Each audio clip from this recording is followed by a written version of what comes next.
Hey everybody, Mr. Kyle, the digital arts instructor for the Doherty Art Center, here to tell you how to install Twine today.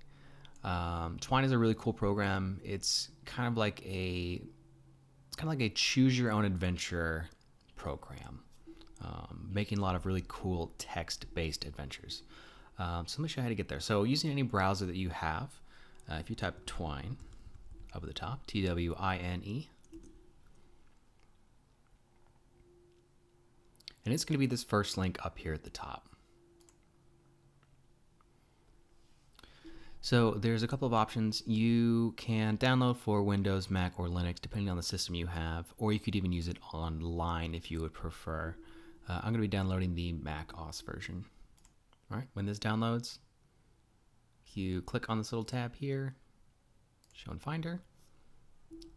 It's going to bring you to your downloads, and we're going to double click on this.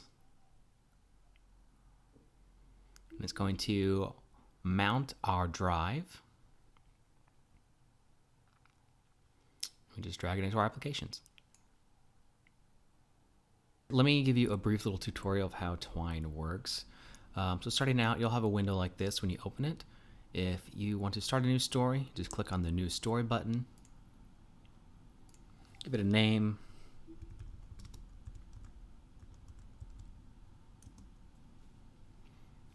And it opens up a page like this.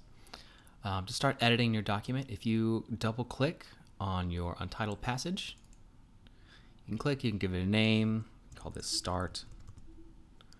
You can just start writing. So for this, what's great, let's see here. I'm going to write a little bit and then I'll explain here. So here's a little passage I wrote, giving you some options of places you could go. To turn the doors into options, if I wanted to make the left door a passage that they could go into, if I add these bracket keys around left door, it turns blue. And when I go back to my workspace back here, what's going to do is it's going to add a left door passage. So every time that you put those two brackets around the text that you want to be an option, it builds it into a new page. You can just keep going and make really long, complex stories, fun little adventures. When you've written a bit of your story, you can test and play it. If you go back to your screen, so you click on this dark area back here, and then click on this play button, brings up this window.